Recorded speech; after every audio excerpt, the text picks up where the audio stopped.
Saint Nicholas, Godes Drud, Timbraus feres conehus, at the burth, at the bar, Saint Nicholas bringus welfare. Saint Nicholas, Godes Drud, Timbraus feres conehus, at the burth, at the bar, Saint Nicholas bringus welfare.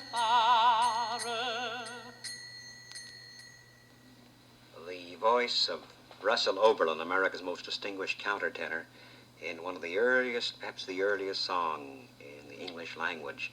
Mr. Oberlin was in town in Chicago recently, offered a recital. He was doing the Dame Edith Sitwell words to the music of William Walton, The Facade, and Don Hanahan, the music critic of the Chicago Daily News, described it as one of the most inspiring concerts of the year. He went on to speak of the beauty of Mr. Oberlin's artistry, and we'll speak to you in a moment about Don also spoke about his capacity as an actor as well as a singer. We think of you, Russell Oberlin, whose records have been heard so often on this station, the countertenor. And this, I know, fascinates a great many of the listeners, and they ask questions. The countertenor.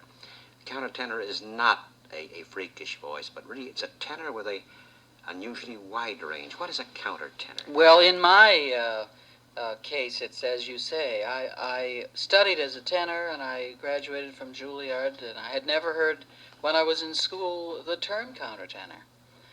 It wasn't until after I got out of school that I got interested in early music and found this great wealth of material that was available for a voice with a range such as mine.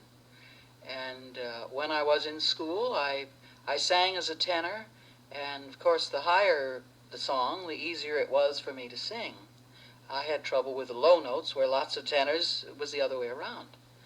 And so in my case, I'm simply a lyric tenor or a very high tenor who sings in the countertenor range and is a type of countertenor. Well, someone might ask, the way, the manner, the technique, this is not a falsetto. Well, in my case, no, it's not. However, the English school, and there is a school of training countertenors in England. Most of the cathedral choirs have male altos.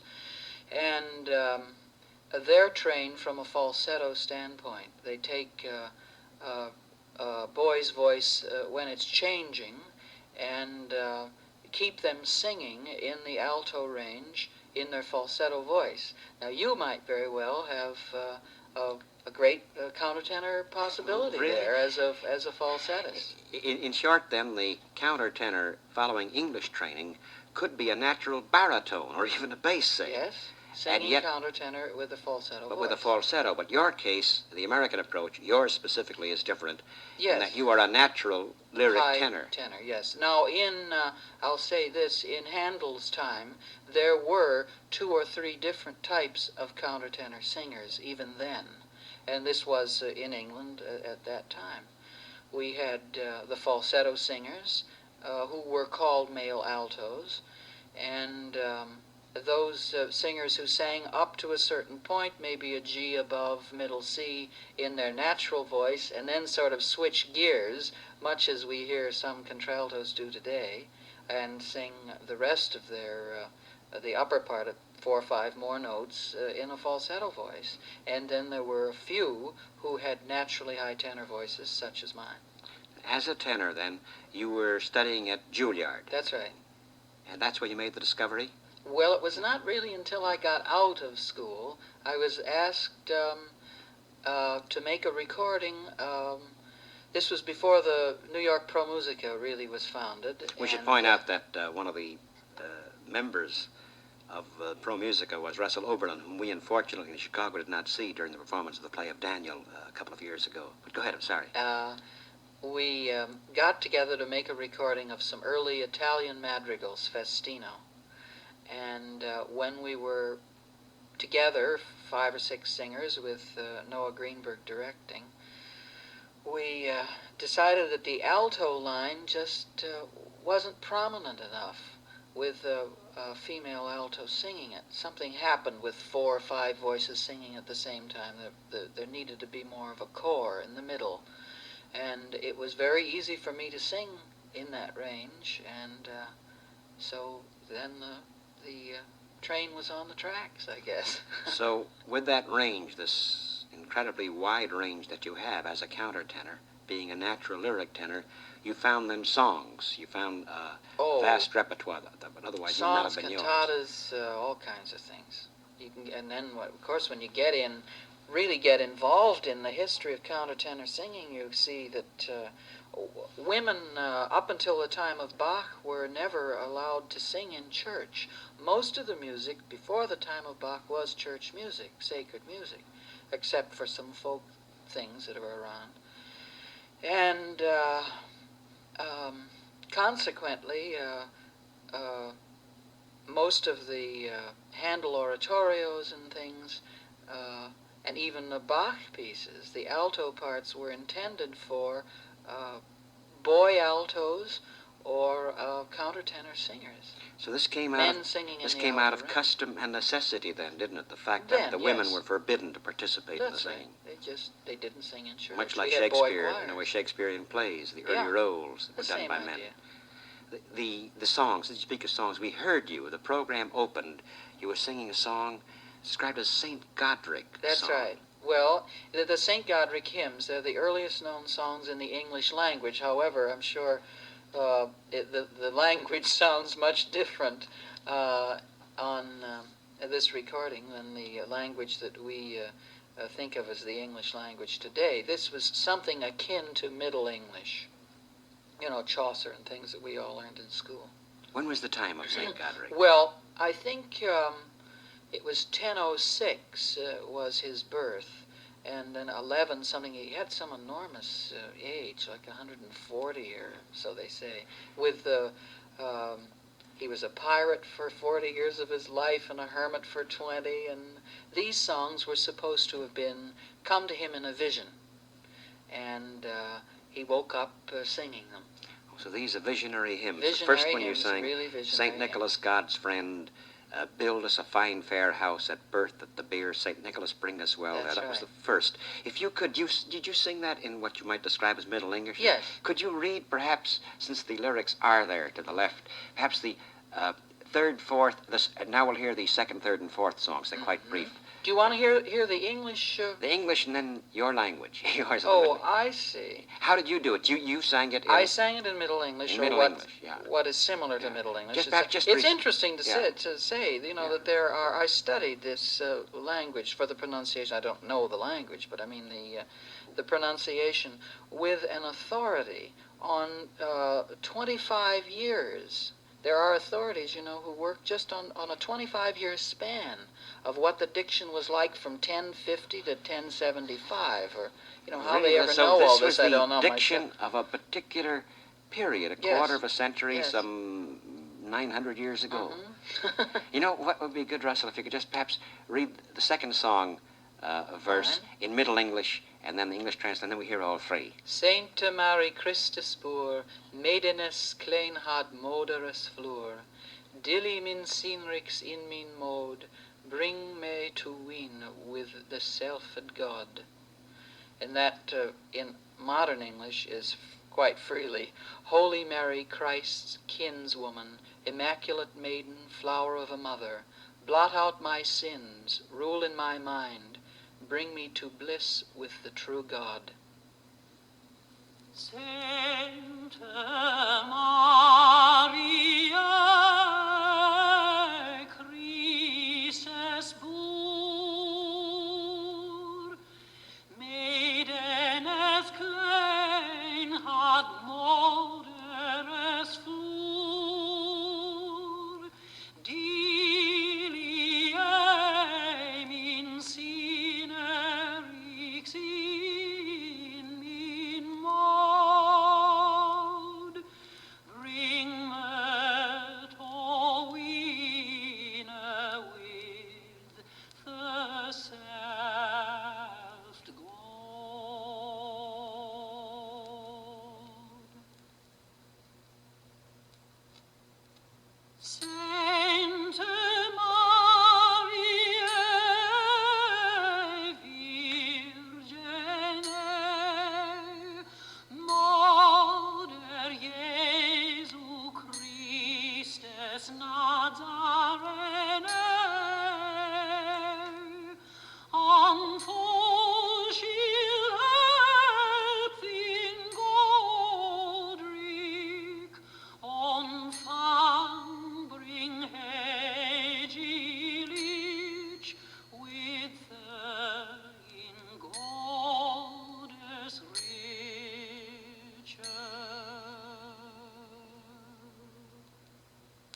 hauntingly beautiful, these four St. Godric songs. That's of the little finger cymbals.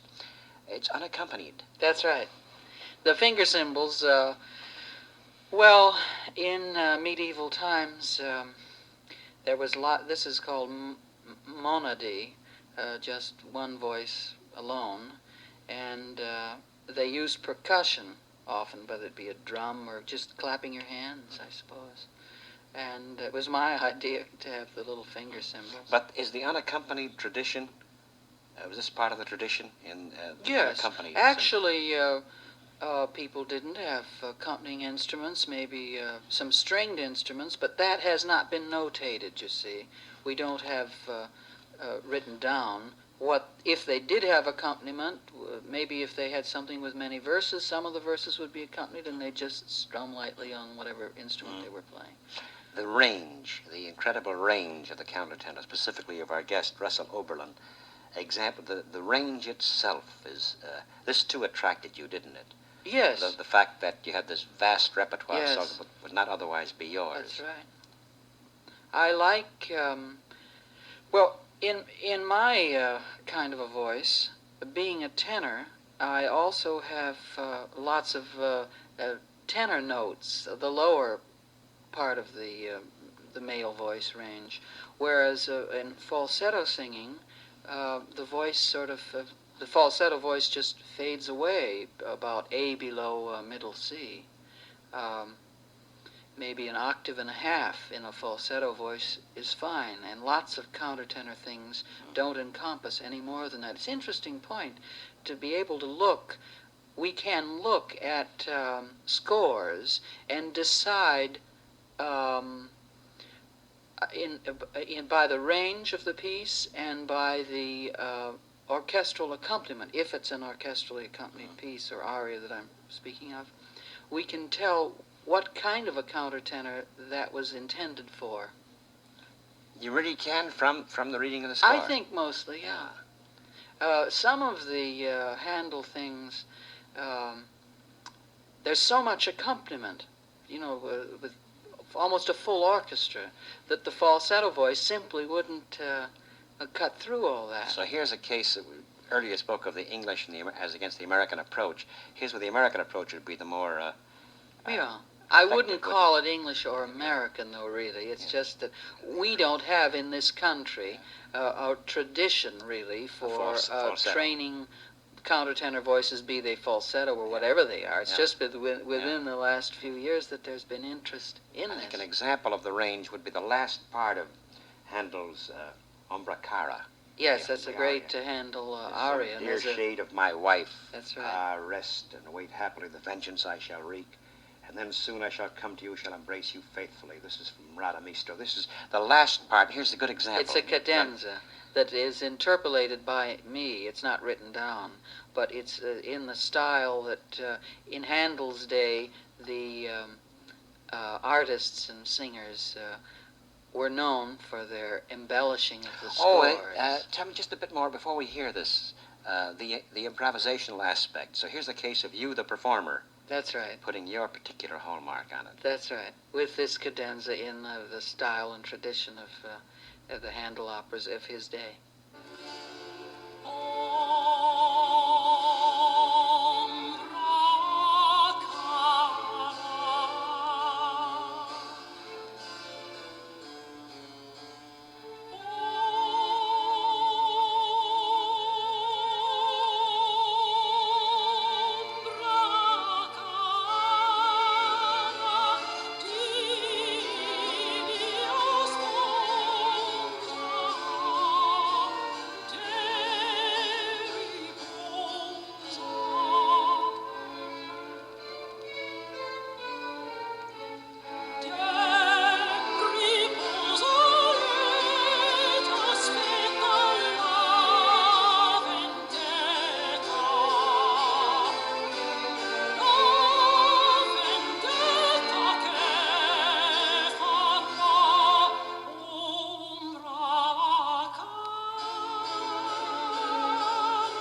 cadenza from Ombra Cara. Here is the example, a very dramatic example of the range, the incredible range of the countertenor in this instance of you, Russell Oberlin. Thank you. Thinking as we were speaking earlier, there's so many things you want to say concerning the countertenor, the history, the tradition. Well, Feel every free. every time I'm interviewed, there seems so many things that come up. I'm apt not to stay right on the track. No, well, wander. Please wander. I think about the history itself, the tradition. Is there a recorded history of it? I mean, is there an idea as to when Well, actually, countertenors- no, and this is something that interests me a great deal. I find that traveling around the country and in Europe, too, I get asked an awful lot about the history of the countertenor voice, and I've done a little bit of delving around myself and found that there were some pretty famous countertenor singers. And I think there's a place for, whether it would be a full book, but there is certainly a place for some kind of a history of the countertenor voice and the artists involved in countertenor singing. And I've actually have applied for a grant to do something like this, if I can manage to get 3 or 4 months free sometime. I'd like to do it very much. See, we began with the St. Godric song, some of the earliest, about the year 1000. That's right. Now, the period of Shakespeare, the Elizabethan age, was golden in many ways, aside Yes, from it certainly the was. theater, music. Here, I suppose the countertenor was in his glory then, too, wasn't it? Well, it was very famous, a very famous type of voice range then, too, in all of the Shakespearean era. Arthur Jones, was it Arthur Jones? Robert Jones. Robert Jones, Robert, who was a contemporary of Shakespeare. That's right, and we know him to have been a friend of Shakespeare's. Undoubtedly, he wrote some of the music for Shakespeare's plays. I think there's a song... Love is a Babel. It's a very good one. Would this would be Babel, would not it? That's right. How's that go? Love is a Babel. No man is able to say 'tis this or 'tis that. I think that your audience, I hope that they can hear all the words as I sing it. Here again, there are some of the 1 or 2 lines. Is it? Oh no, this is all in as contemporary as That's we can right. get English. It's all yeah. in English that we understand today. It's lute accompanied too.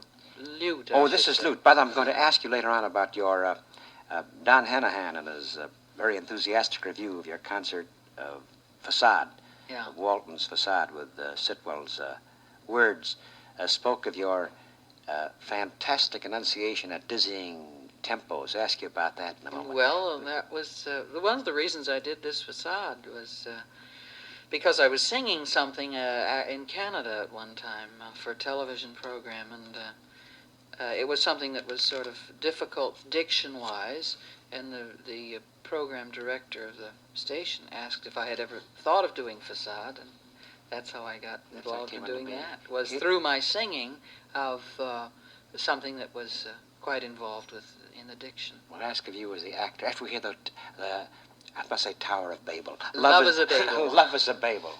Of Robert Jones. Love, love, love, love. Love is a Babel, love is a Babel. No man is able to say 'tis this or 'tis that. 'Tis full of passions, of sundry fashions. 'Tis like, 'tis like, 'tis like. I cannot, I cannot, I cannot. 'Tis like, I cannot tell what. Love, love, love, love. Love is a fellow, love is a fellow, clad oft in yellow, the canker worm of the mind, a privy mischief, and such a sly thief. No man, no man, no man knows which way, knows which way, knows which way. No man knows which way to find.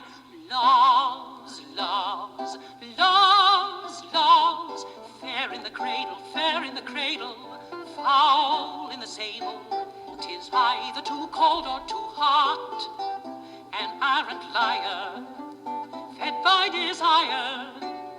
It is, it is, it is, and yet it, and yet it, and yet it. It is, and yet it is not. Love, love, love, love. Love is a wonder, love is a wonder. That's here and yonder, as common to one as to more. A monstrous cheater, every man's debtor. Hang him, hang him, hang him, and so let, and so let, and so let. Hang him, and so let him go.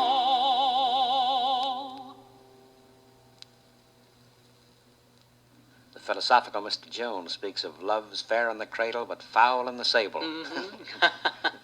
And he was a friend of Shakespeare. That's right, and I don't know about that particular song, but he wrote most of his own lyrics, too, Robert Jones did. He's a very little-known composer, I think much neglected, of the Elizabethan period.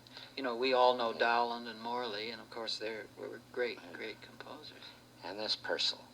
Purcell, but that's not Elizabethan no, quite, but Purcell is a Purcell, great English composer. You said there was one song of Purcell is your favorite in the English language. Any song in the English language, yes. Music for a While. Why is it your favorite? Well, I just think musically it's one of the most gratifying things that I've ever sung. It's such a personal thing, you know. Yes. I couldn't really say specifically why. But this is close to you. It's very close to me. I like the lyrics and the way it's set, and it's a song that was written on a ground bass. You know. What's a ground bass? Well, I don't want to get involved in musicological things, but it's a tune, a bass line, a tune of maybe, I think in this case, maybe 12 notes that's repeated and repeated and repeated. The bass line always stays the same, and the music above that is different. The vocal line is different, and it's sort of a puzzle, you know, for a composer to fit in something with this bass line going on and on and on, the same way, making the vocal line or whatever is above that interesting. So it's as though the bass line were a blanket. That's right. As though it were a blanket. It never stops, like an ever-going stream. Oh, before we heard lute accompaniment, this would be harpsichord. This is harpsichord, and if I remember correctly, gamba. That's a stringed instrument played like a cello. That's right. Yeah, similar to a cello. Your gambas will be upset. I was just about to ask you to read the lyrics, but I just occurred to me it's wholly unnecessary since your enunciation in song is so clear. And then music for a while, Purcell. That's right.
snakes.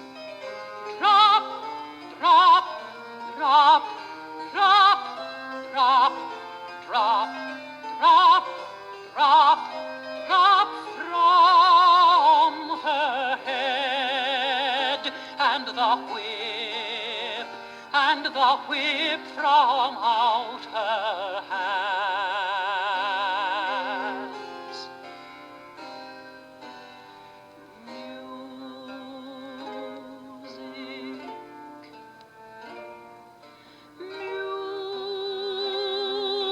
Music for a while, shall all your cares beguile, shall all, shall all, shall all your cares beguile, shall all, shall all, shall all your cares beguile.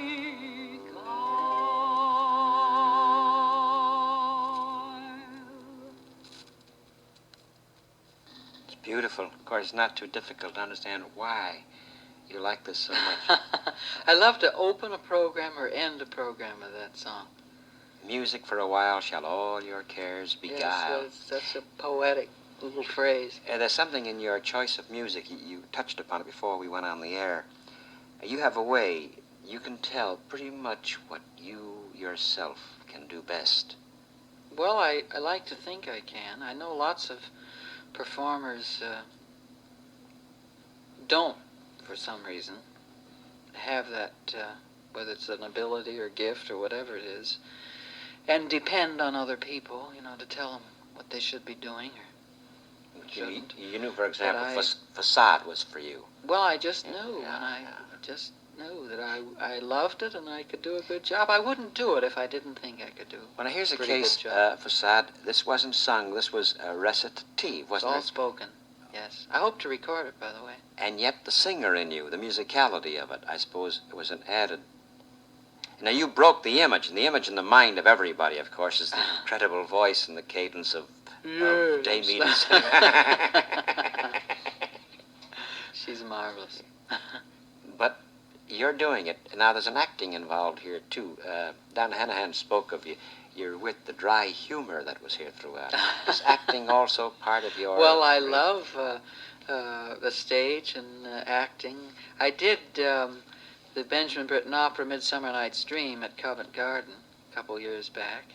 That was the London premiere of that, and I certainly enjoyed that. It was directed by John Gielgud, and of course we couldn't have a better director for any Shakespearean thing, What, be did you it do, opera. Puck? No, Oberon is Oberon. the countertenor part. That's interesting. Oberon was a countertenor. Yes. Britain had in mind, a kind of an otherworldly voice for all of the fairy world. And it was very interesting. More so from, as far as I was concerned, from the dramatic standpoint than from just simply vocal satisfaction. The vocal writing was not,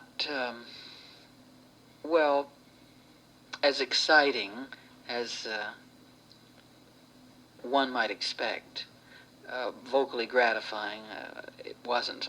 But the drama was But there. the dramatic thing was very, very exciting and interesting. Working with Gielgud, I loved too. it, yeah. With Gielgud And he as told me, he said, you're missing out on a great facet of your career if you don't do some dramatic things.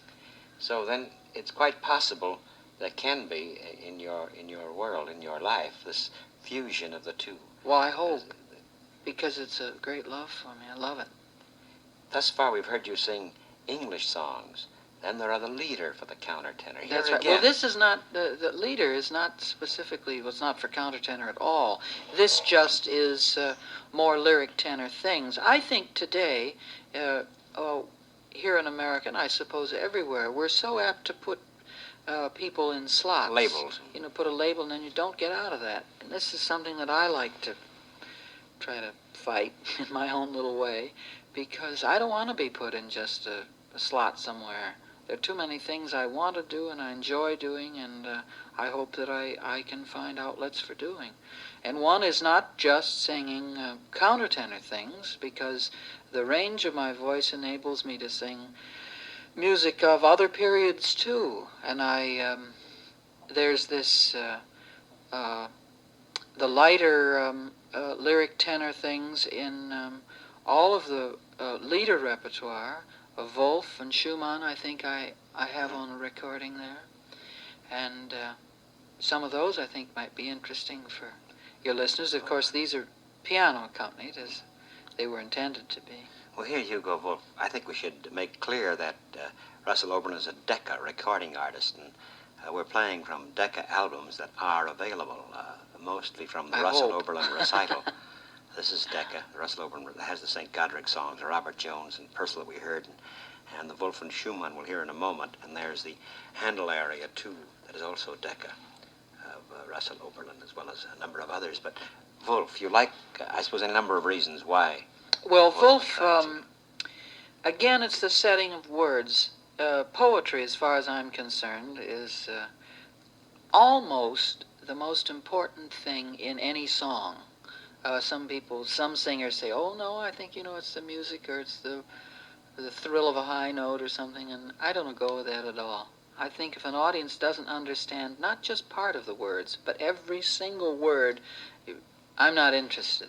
I want people to understand the words, and it's the poetry that's the important thing. Of course, it's a fusion of everything. You couldn't get up, and I wouldn't want to sing if I didn't have a voice that I thought was pleasant or unobjectionable anyway to a listener's ear. But your voice, though, is the instrument. Your voice is the way.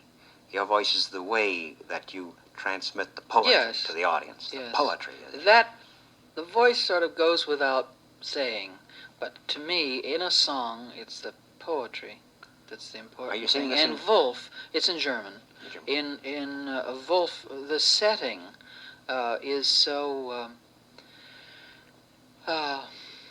magnificent. It's the only word I can Russell, think why don't you He sets read every word just... this is Silent Love. This is Verschwiegene Liebe. Why don't you read the English verse of it, and then we'll hear it. Over treetops and fields in the brightness round, who may divine them, who may overtake them? Thoughts travel noiselessly, the night is silent. Thoughts are unfettered, only one understands them, one to whom they are sent through the rustling glades, when no others awake, like the clouds they float by. My love is silent and fair as the night.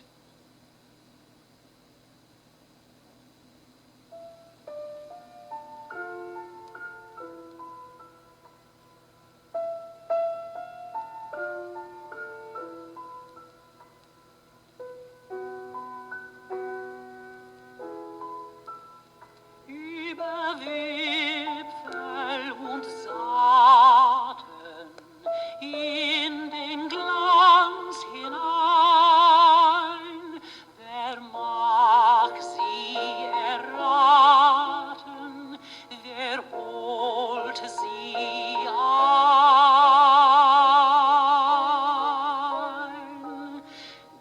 Gedanken sich wiegen, die Nacht ist verschwiegen, Gedanken sind frei.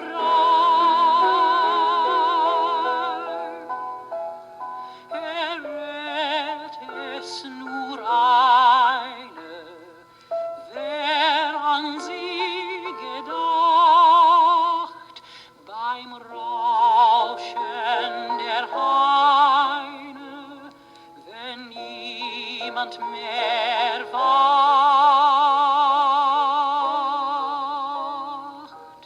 als die Wolken, die fliegen, mein Lieb ist verschwiegen und schön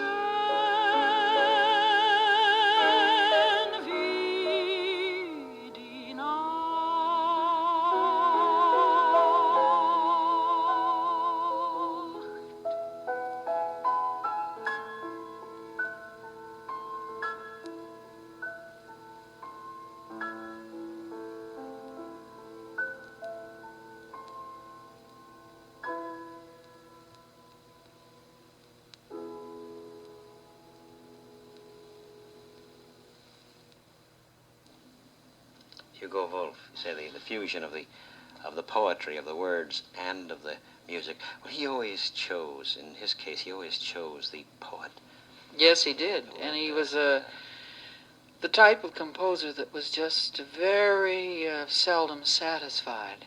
You know, he would write and write and write. Well, they said that the tons of songs that he destroyed, he just wouldn't have around because he wasn't satisfied with them. A question, Russell Oberlin, this comes up. There probably are limited number those roles that you yourself would like and feel you could best do in opera itself. Is there one, or are there two? Well, I'd like roles very that much, attract of course, all of the Handel operas, which aren't staged today. The thing is, people say, gee, why don't you do some Handel operas? Why don't you get those out? And the expense involved in putting on a production of an opera is just incredible.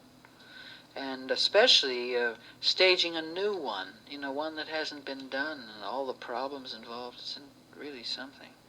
But I would like very much to do Gluck Orfeo in the Paris version, which is the tenor, for a very high tenor.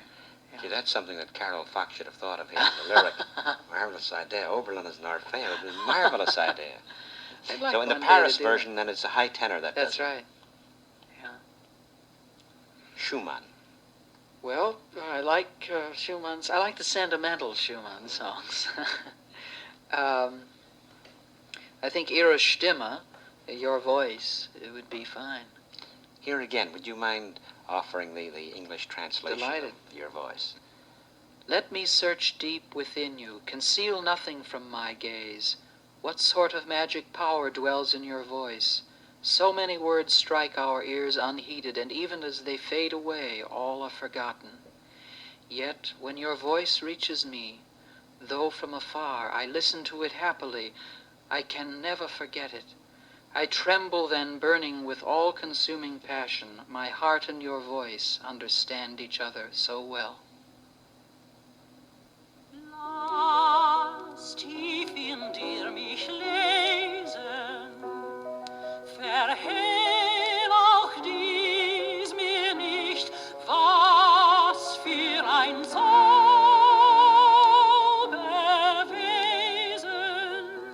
aus deiner Stimme spricht. So viele Worte dringen ans Ohr und ohne Plan, und während sie verklingen, ist alles abgetan. Doch drängt auch nur von ferne dein Ton zu mir sich her. Belausch ich ihn so gerne, vergess ich ihn so schwer. Ich bebe dann entglimme von allzu rascher Glut, mein Herz und deine Stimme verstehen sich gar zu gut. Mein Herz und deine Stimme verstehen sich gar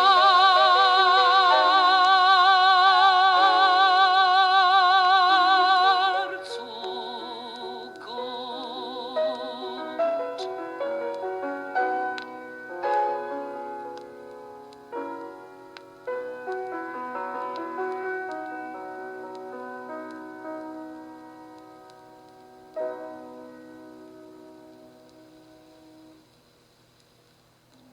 Ihre Stimme, Schumann. There's something you said earlier, Russell Oberlin. Our guest is the distinguished American countertenor, Russell Oberlin.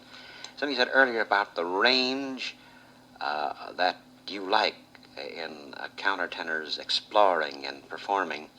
And it seems, too, that when a certain performer comes along, a certain performer who's unique, because of his particular artistry, a certain kind of music that has been buried or neglected suddenly comes into flower too. This is the case with you and some of the Handel arias. So. Well, I'm told that is the case.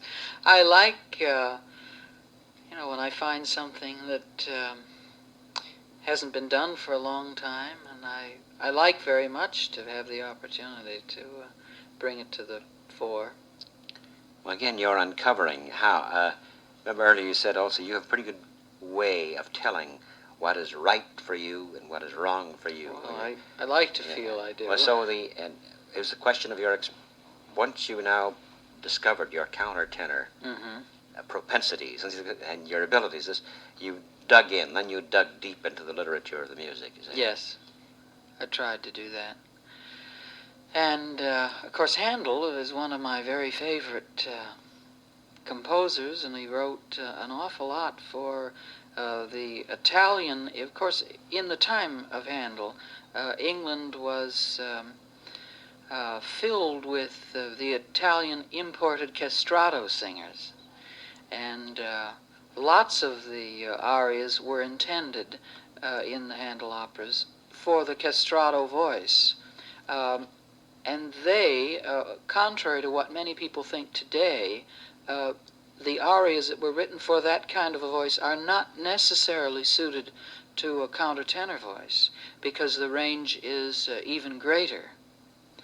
Some of the arias have nearly 3-octave ranges, because the castrato voice could evidently encompass just about anything. You know, on the point of the range of the counter, I didn't realize that Purcell sang countertenor. Yes. You said he also sang bass. He also was reputedly sang bass too. This is the falsetto. Yes, he was technique, undoubtedly a falsetto singer when he sang countertenor. Also, an interesting thing, in the days of Handel and Purcell, when they did oratorios like The Messiah or Purcell's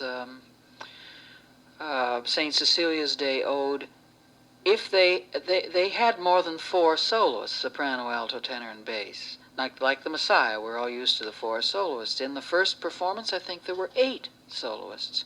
An aria from The Messiah, an alto aria would be sung perhaps by one countertenor, and another, He Was Despised, was sung by a female alto, and then another alto aria was sung by a completely different countertenor again. So it wasn't, nowadays, a practice like that would be prohibitive, financially speaking, so it to have that many soloists. So necessity again made 8-4. That's I think right. before we hear your in full aria, Handel aria, the Dove Sei, your voice in full flower here, you yourself and your work, December is, I take it, is your busy season. Yes, it is. The Messiahs. I do lots of Messiahs. And then so that's 1 month out of the year. Then recitals and recording and your own research, and there goes the year. Keeps me pretty busy. What about Dove Sei, which you're about to hear, this particular? Well, I think I can just tell very, very quickly what it's about. The person comes back from the war and comes across his own tomb, and he's been away many years, and they have, it's a very involved kind of a story, but the gist of it is he sings about his love for his wife, and the astonishment of coming across his own tomb is the recitative of the thing. It's very beautiful, and the recitative is supposed to be one of Handel's most dramatic. Of course, I like it, but the aria is the thing, and we hear this very often sung by female alto, but it's a male character. So this then, much like a Cherubino, a Marriage of Figaro. Yes. A female alto will do the male character. Yes, but that was originally intended for a female masquerading or dressed up as a man, where this was originally a male singer. Where Are You, My Beloved, that Dove That's Sei. right. Come, comfort my soul, says this man earlier who spoke of the vain trappings of death. That's You'll right. overcome that. Falsehoods of grief that save my face and my name, and flatter the proud spirit of the haughty conqueror. You say I am dead, But my grief replies it is not true. That's right. And thus to his wife, only with you can I bear them. Russell Oberlin's Does He Say?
Rido furei, da grimo al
An aria as powerful as it's beautiful, nice. Tyrannous stars, sings he, as long as I have life, I shall also have war with its privations and with its sufferings. And again he calls out to his love. And also it's a protest against tyranny, too. It's both the beauty and the It's power. got everything. Russell Oberlin, perhaps we should ask, we haven't asked about early boyhood and beginnings yourself and how you came to be. Well, my family says, I guess this is said by lots of families of singers, that they sang before they could talk, but I, of course, don't remember myself, but that's what my folks tell me. And when I was a small boy, I sang in boy choirs, and as a boy soprano, and I remember being able to read music before I could read the words on hymns and anthems and things we were singing in the choir. Well, this music, did this come just naturally to you? The music. Well, I think, to me, that's the easiest way to learn how to read music is when you're a child, and the music went up, and I knew to go up. So when you it came just, down, you just I went followed down. the dots and the bars until it sort of caught on. Of course, I studied piano, too, when I was a child. I have great relaxation from playing any keyboard instrument. I like piano, organ, or harpsichord. You played? Myself, yes. This was Ohio? Mm-hmm. In Ohio. And then after the church experience, the choir experience? That's right. I did that school. until, I sang when my voice changed. I guess I was 14 or 15, and I sang where it was comfortable for me to sing all the time. Now, some singers didn't.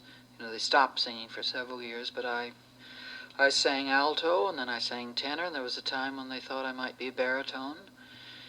And as sometimes happens when young changed voices are let alone, the voice is apt to settle higher rather than low, which was my case.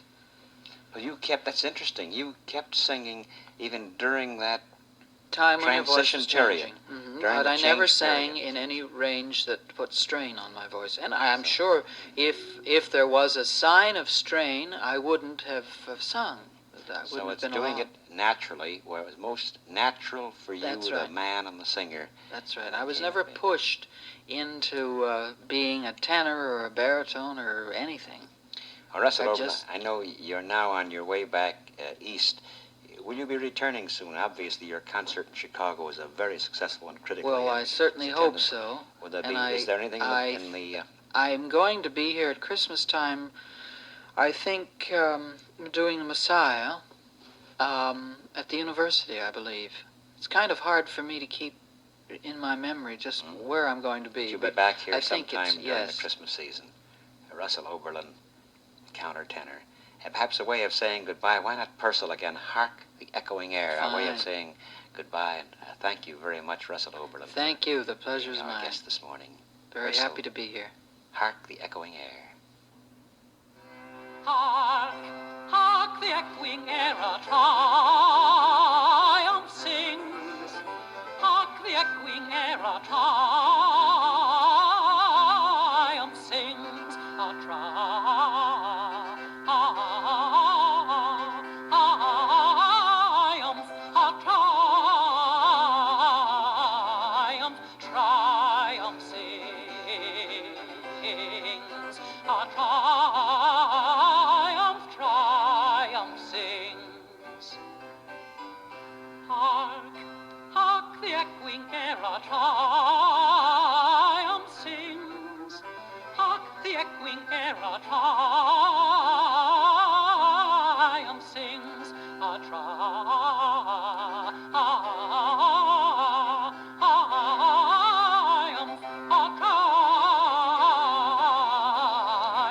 triumph sings. A triumph sings.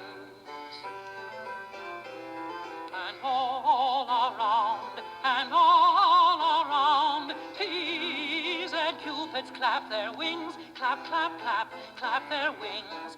Peas and cupids clap their wings, and all around, peas and cupids Cupids clap, clap, clap, clap, clap their wings. Clap, clap, clap, clap their wings, clap their wings. Peas and Cupids clap their wings. And all around, and all around, peas and Cupids clap their wings. Clap, clap, clap, clap their wings. Peas and Cupids clap their wings. And all around, and all around, peas and Cupids clap, clap, clap, clap, clap their wings. Clap, clap, clap, clap their wings, clap their wings. Peas and Cupids clap